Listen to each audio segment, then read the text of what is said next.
Yo, what is up, you guys? This is JD Rich coming back at you with another One Piece video and discussion and review. Today we are talking about One Piece chapter 1163, Promises. Now, man, this was an amazing chapter. I gotta admit, I didn't think, I thought other chapters in the flashback were kind of better than this chapter. So I'm giving it an 8 out of 10, but it was still an amazing chapter regardless for everything that we got going so far. So, the chapter starts off, let's just get right into it.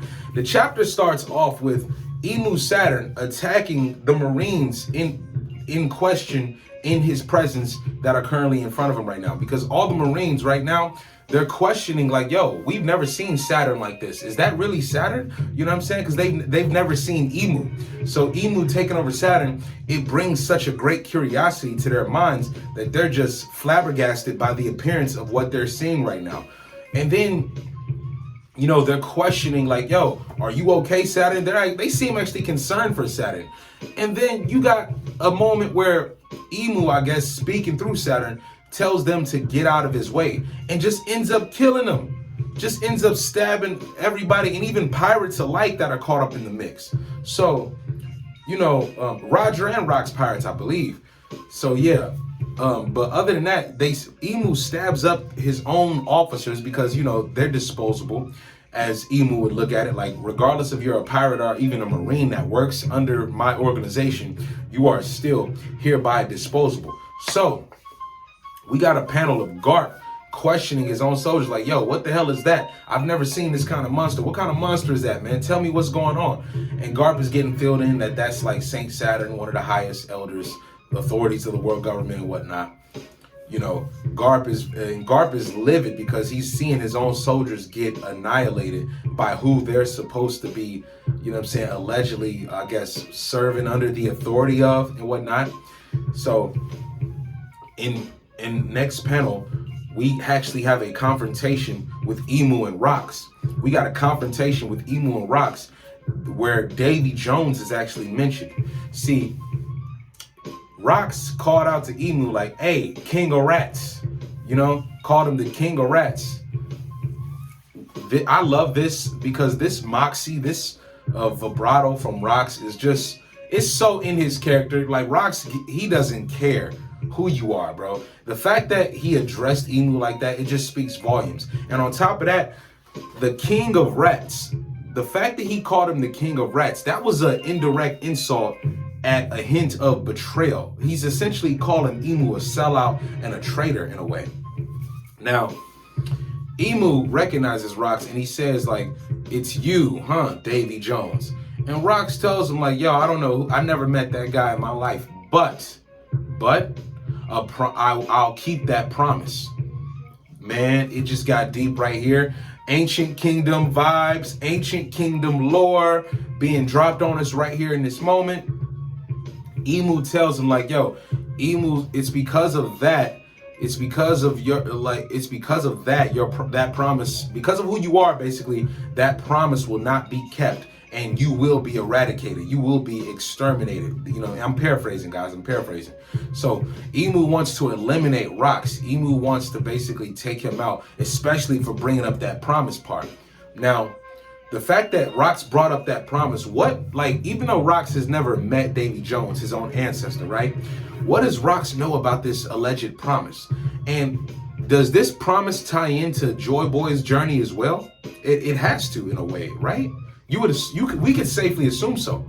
So if that's the case, let's say that Davy Jones had fulfilled a duty or an obligation of a deal that was brokered with Imu, and Imu did not fulfill their obligation to that side of the deal or bargain that was promised and ended up betraying Davy Jones and also ended up betraying Joy Boy as well. I got a feeling that the reason Joy Boy couldn't keep his promise, and maybe Davy Jones, if Davy Jones kept his promise at all, because it seems that Rocks is going to keep it. However, it may imply that Davy Jones was on his way to complete whatever promise Davy made, but due to actions of Imu, that could never be. That could never come to fruition. It could be similar to Imu's involvement with the downfall of Joy Boy as well. So we don't know what we could expect there, but there's a lot we can speculate. There's a lot we can theorize around that. So we got good grounds to do so. And the fact that Rocks called him the king of rats, it just tells me that Emu betrayed Davy Jones in a way. There was betrayal there. There was definitely some backdoor in there. Pause. But there was definitely some sort of snakish, you know what I'm saying, some sort of betrayal to where Emu got over on Davy Jones and maybe reneged on a deal that was made.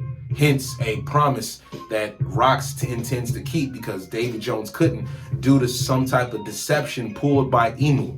There was deception on their part. Now, as Emu says, Emu's world is not complete yet as long as Rocks is alive and whatnot. You know, Rocks is a major threat by existing alone to Emu, given his lineage and clan, as we all know. So, as Rocks and Emu are getting their slash on, you know what I'm saying? Rocks tells him like, yo, this isn't your world, you punk. This ain't your world at all. And you see Rocks just slashing away, taking Emu apart, you know what I'm saying? And it looks good. I'm not gonna lie, it looks good. It's not affecting him because we know Emu is gonna just regen. But still, the effort shown by Rocks is very admirable. You gotta admire this guy, man. You can't sleep on him. Now, it pans over to Garp, and you got Garp's own soldiers asking like, yo, you got Zebek going up against one of the highest authorities of the world government. Who are we supposed to help? Should we help Zebek or should we help Emu? And you got Garp smiling wide, smiling from cheek to cheek, saying, what are you talking about? Of course we should help him. Of course we should assist him. Of course we got to go in here and do our thing and back him up.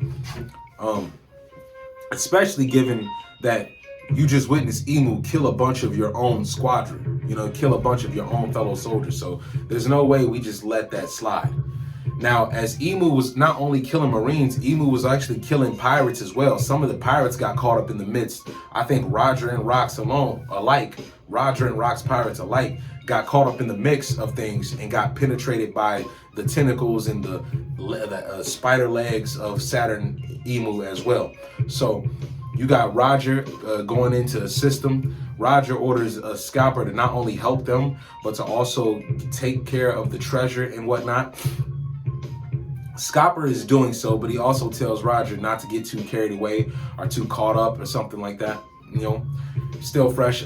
We still got some more I read the chapter twice, but I still internalized everything, bro, because I'm excited at the same time. Like this chapter, don't get me wrong, I think this chapter was good, but I think other chapters in this flashback pertaining to it were also more exciting than what we got now. But this is still good going forward. I don't know why. This is still good going forward for me. So, as we're moving on, you know, we got a panel of Captain John and some pirates bringing him the loads of treasure, like wheelbarrowing the treasure in the chapter. And as they're doing that, Captain John is actually activating, you know what I'm saying? Before he activates, he takes his drink and he's just sitting there collecting. You see all the loot being brought to him. Then he activates his Jiki no Mi. Activates his fruit to bring every piece of metal. And this is actually a genius technique, a genius notion by Captain John to do this. He's bringing all the treasure to him on the island in one fell swoop too, which is actually pretty amazing. So as he's sitting there casually drinking and bringing all the treasure to him, he uses a technique called Big Eater. So Big Eater is eating up he's like essentially, you know what I'm saying, using his greed to his advantage for the treasure on the island along with his fruit to collect everything. And as he does so, he casually just mentions that, yo, this is gonna be fair. He bids a farewell to the Rocks Pirates because it looks like he's finally about to head on his own. Everybody in that crew had their own goal for why they were a part of the crew, and they weren't gonna last forever. They weren't. However, John, he hints at, he basically, in a way, in a self-monologue, says goodbye to the Rocks Pirates because it appears that he was actually planning on going out on his own. Captain John was going to plan on going out on his own adventure, his own journey, and whatnot. And during his activation of the Jiki no Mi fruit, we see Dragon heading off with Shanks. Dragon tries to get to a Marine ship. Now I mentioned this earlier, bro. Picture if Dragon actually was successful with getting Shanks on that ship. Imagine a Shanks, like imagine a Marine Shanks. Like, wouldn't that be crazy? If Shanks turned out to be a Marine, do you guys think that Garp would actually train him?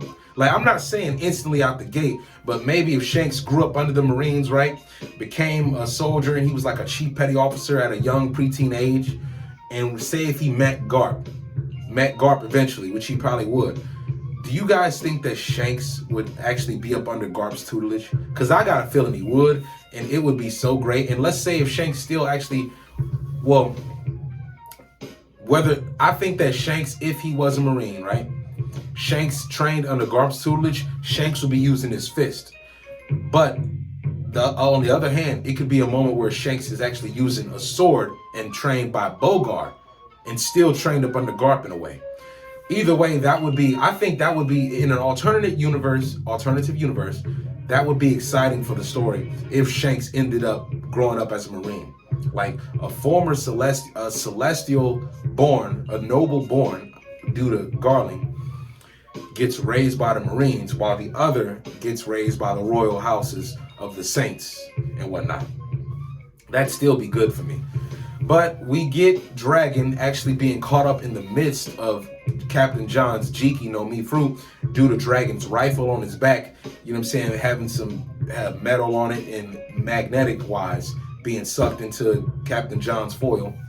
So we get a panel where Dragon actually loses Shanks. You know, he actually loses Shanks, and there's a treasure chest actually highlighted during the, you know, during the activation of Captain John's fruit.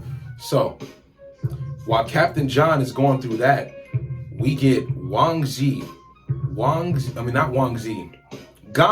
I don't know why I get them confused so much. Ganzui steps into the fray.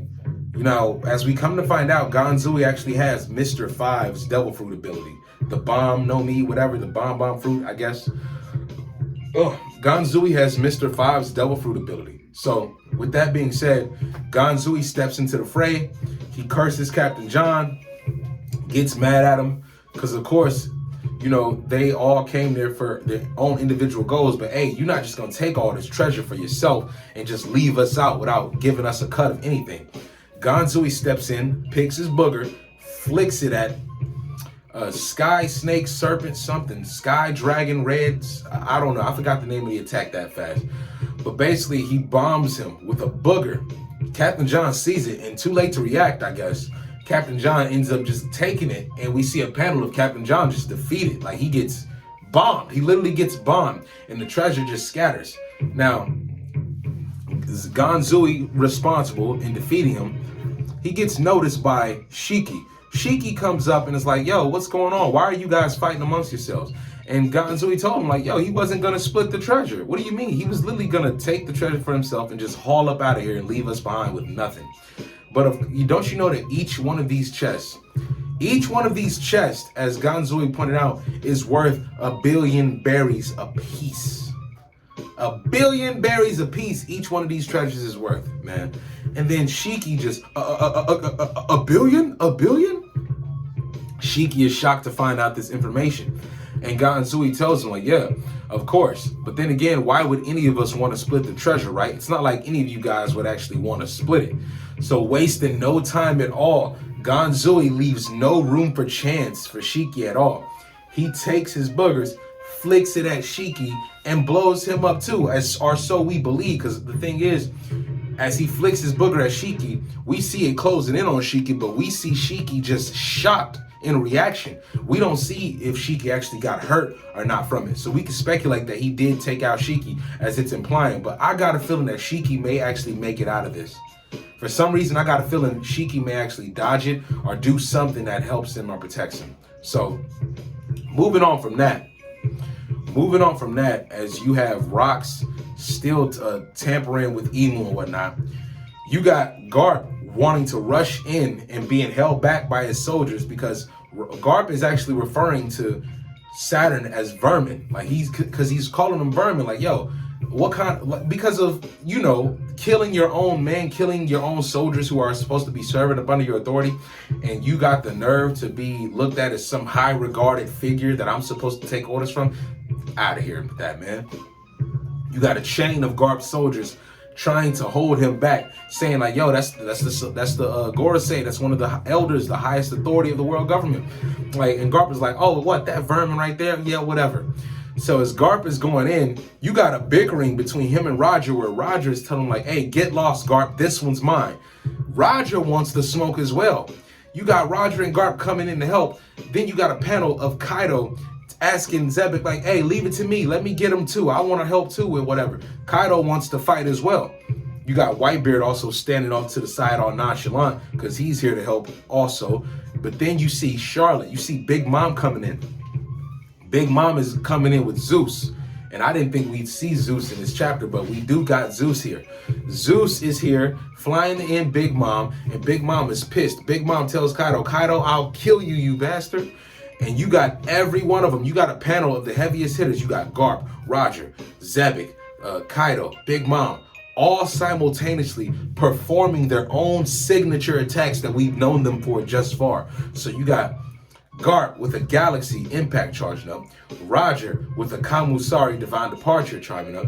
You got Xebec with the first ever named attack that we actually see from him in the whole series since we met him. Pandemonium. I love this. And the thing is, it seems that the theme behind Xebec's attack styles, like as far as the naming iterations of them, the central theme of them seems to be centered around like anarchy and chaos in a way. So we got the name Pandemonium. Now for Whitebeard, we got Hakuwa or something like that. Hakuwa, which translates to, I think, Space Breaker, I believe, or Space Splitter, something, Space Breaker. And then you got Kaido with a dragon because he's new to his fruit. He's using a Burrow Breath, but before he called it Burrow Breath, it was just dragon, I guess. Then you got Big Mom using a Hakoku Sovereignty.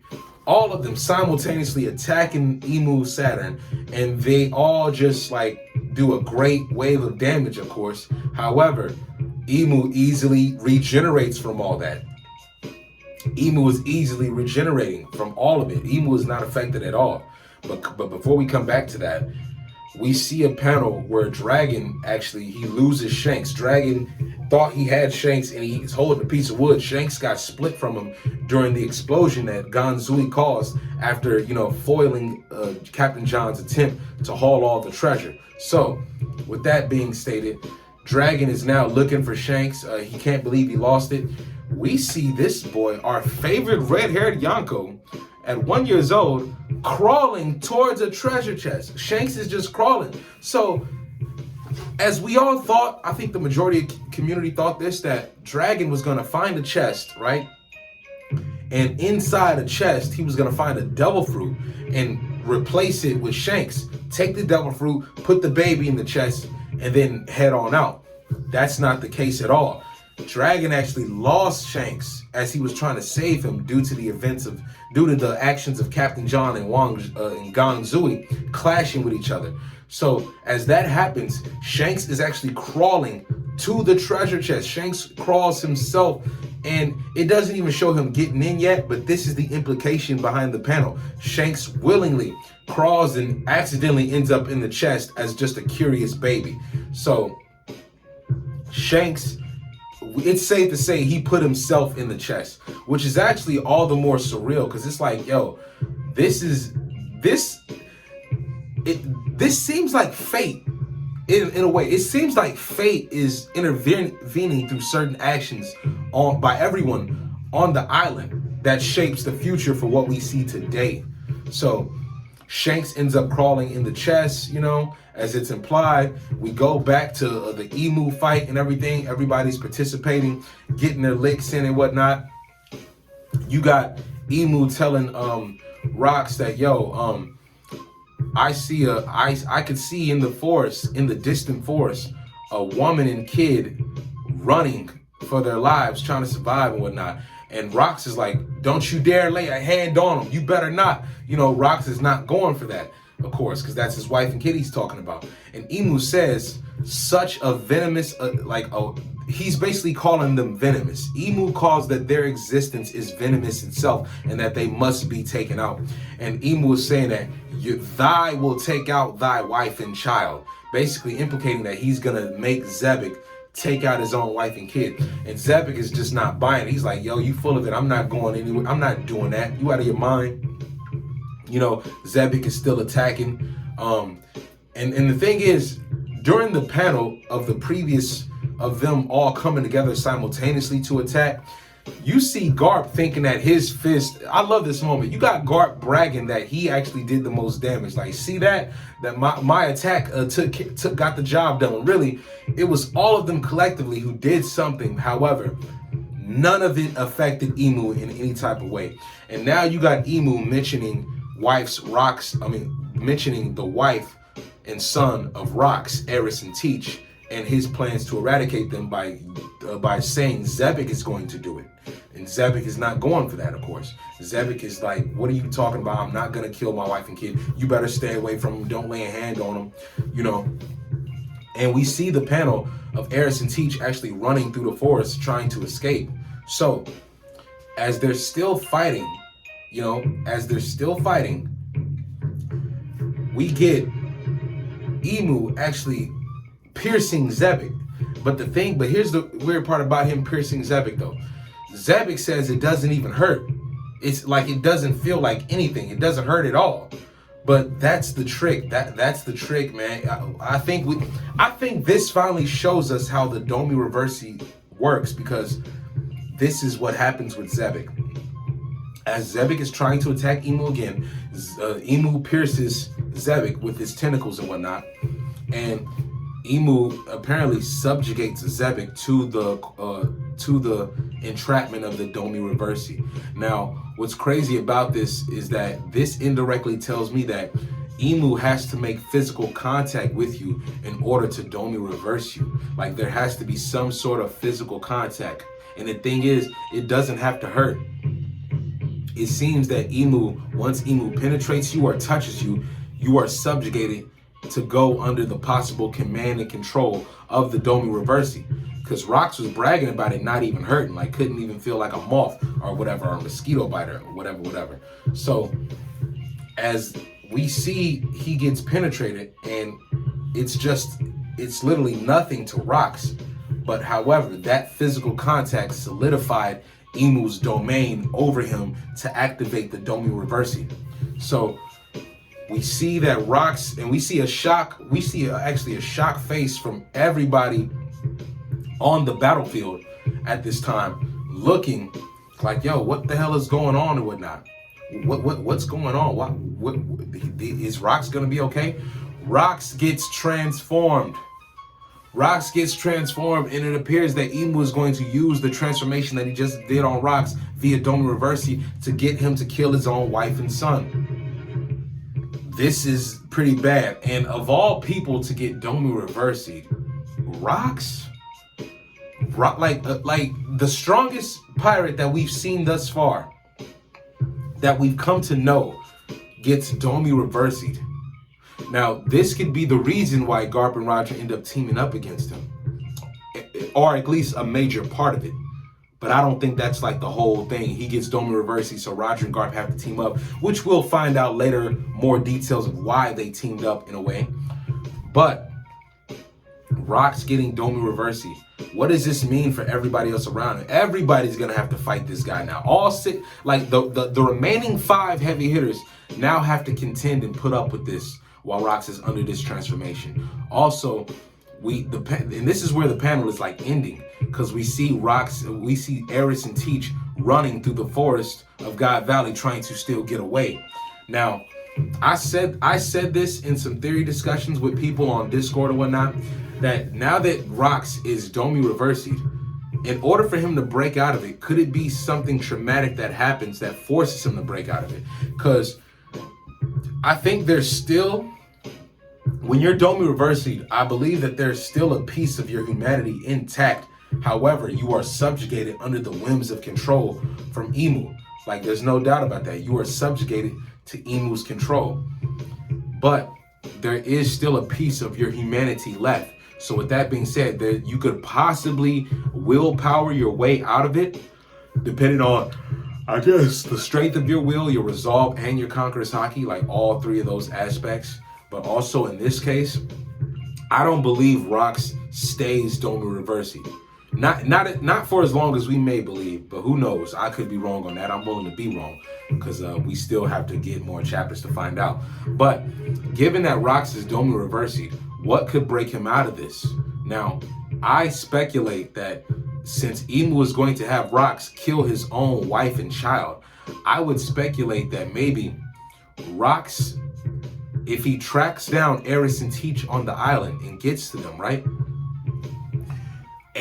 I think Eris is smart enough to notice because she's seen the rest of the Davy clan and Rox's family get transformed and Domi reversed.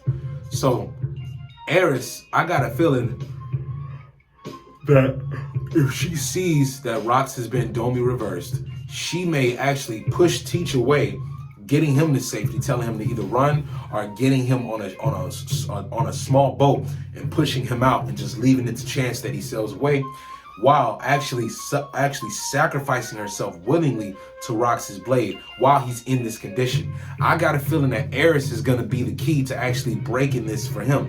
As far as Rox is concerned, for other people, it could be different cases. But for everyone in general, if you are subjugated and you come under the influence of a Domi Reversi, I think the basic principle of breaking it comes down to willpower, resolve, and conqueror's haki, in a way. Now, with Eris, if she comes in contact with Rox while he's under this condition, she may recognize it and realize, damn, he got you. And the only way I could potentially save you is by letting you kill me, thus sacrificing myself so that you can snap out of it. I could see something like this happening, where Rox ends up killing Eris, but only because he's subjugated to the Domi Reversi. Now, if he does do this, the trauma of his dead wife might be enough to impactfully use his will. It might embolden his conqueror's haki from the trauma of his slain wife to basically break the Domi Reversi and come to his senses like, oh my goodness, what have I done? Eris, Rox may snap back to normal due to the death of Eris. It might be her death that causes it. And I don't want Eris to die. I don't think nobody in the community wants Eris to die, but we can pretty much be sure that she does not make it off this island. We know Blackbeard does. And I believe that her wanting to rendezvous in Lelucia is because she has family on her side there.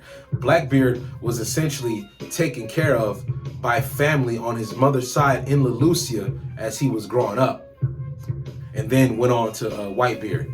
Because I think Whitebeard may have traveled to Lelucia at some point during his rookie years. But to not get off subject, back to what I'm saying about Eris, she may see Rox inside his form, realize like, oh babe, you got turned. Oh. And she may willingly sacrifice herself like, okay, the only way I could possibly get you back is by letting you kill me. And in doing so, I'll at least save our son by making my sacrifice, but also I may save you in a way by the trauma of my death, bringing you back to your senses. So Eris's death could be the key to breaking Rox out of the Domi Reversi, because after all, who are the people closest to him in this chapter right now? His wife and child. When, traumatic instances that happen when somebody you're close to, very close to, that you cherish, is like hurt and affected, it does something to your conscientiousness, to your willpower, to your internal spirit as a being. So we may see Eris actually be the one to save Rox by actually sacrificing herself to Rox in his Domi Reversi form. Now, side note, we got Rayleigh and Shaki. I just want to bring this up. Rayleigh and Shaki, they're still running together. Rayleigh is still holding Shaki. You got some of the Roger Pirates commenting like, hey, you see you got your priorities straight, brother, and whatnot. A pirate never loses focus on his goals type deal, whatever that is. So back to the Domi Reversi, Rox is officially under Imu's control. How long will this last? We don't know, but I got a feeling it will last until he kills his wife. That's just my speculation. And on top of that, when he does kill Eris, that's when we may see, because I'm just predicting this may happen. I don't want her to die, but I'm just saying, after Rox goes after Eris and Teach undoubtedly gets away, but Eris does not, we may see Roger and Garp team up to stop him. Like, yo, you're losing yourself, because they may want to. They may actually want to help Rox get back to his senses as well. And Kaido, Whitebeard, and Big Mom, they may be helping and playing a part in this as well. But the thing is, what happens with Imu after, like, what is Imu gonna do once Rocks is under his control? Because I got a feeling that Imu was gonna use Rocks to slaughter the rest of the remaining Davy members. You know, if Rocks didn't already do that when he was fighting with Garling, because we did see that Garling and the remaining Davy clan that were Dome reversing, they were essentially going after Rocks, Eris, and Teach before Rocks decided to let them down, tell them to go, and essentially just lead the fight to Garling himself. So there's more I gotta cover in this chapter. I guess there's more we can talk about. I'm gonna make another video, but man, this has been an amazing chapter. I still don't think it was as I don't know. I still enjoyed this chapter, but I just think the action, we got more action in previous chapters than we did this one. Yes, we got a nice panel of them all attacking. Don't get me wrong, it was dope. It was really dope, but I think there's more that we're in store for that may get better and better along the line. But this was an amazing chapter. I will not doubt that. I will not take that away. And then on top of that, what my MVP moments for this chapter is Shanks crawling into the chest himself.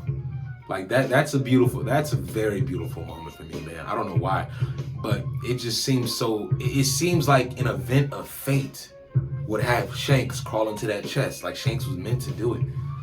And then how, now what I am curious is about, I think it may be Scopper who actually picks this treasure chest up. Because after all, remember, Roger told Scopper to take care of the treasure and get the guys up out of here and whatnot.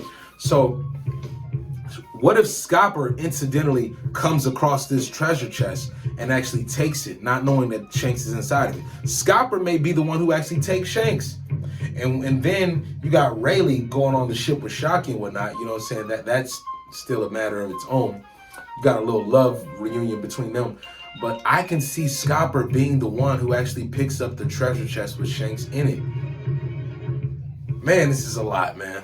This is a lot. This was a great chapter. We got the combined attack from all the heavy hitters of the sea, the top tiers. And then you got Imu just casually waving it off and regenerating through everything. Ganzui taking out Captain John and Shiki potentially, because we don't know what happened to Shiki yet. And you know, Dragon, you know, he lost Shanks. What's next for Dragon though? If Dragon can't find, let's say if Scopper does get that treasure chest that Shanks is in, which he undoubtedly will. At this point, I think it's you can pretty much predict it. Shanks crawling into a treasure chest. Scopper was entrusted to take care of the treasure. Scopper trying to get to the ship comes across the treasure chest and just takes it like, hey, it's a chest. It has treasure in it. And the treasure in it is the future Yonko that Roger raised. Come on, man. Now, as far as Dragon goes, we still have to see what else happens to him on this island. Because now that he lost Shanks, what's next for him? What's his next objective? If he can't find Shanks, what is Dragon gonna do? And will Dragon get his Devil Fruit on this island? We still do not know.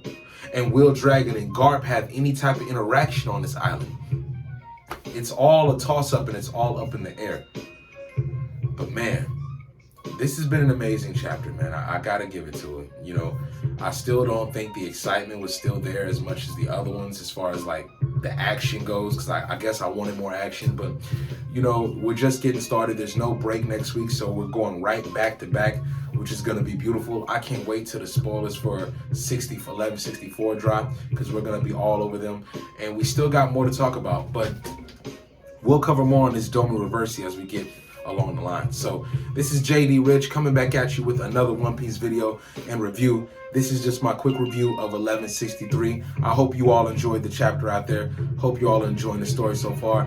Now, I know a lot of people are wondering, when are we going to get back to Elbaf?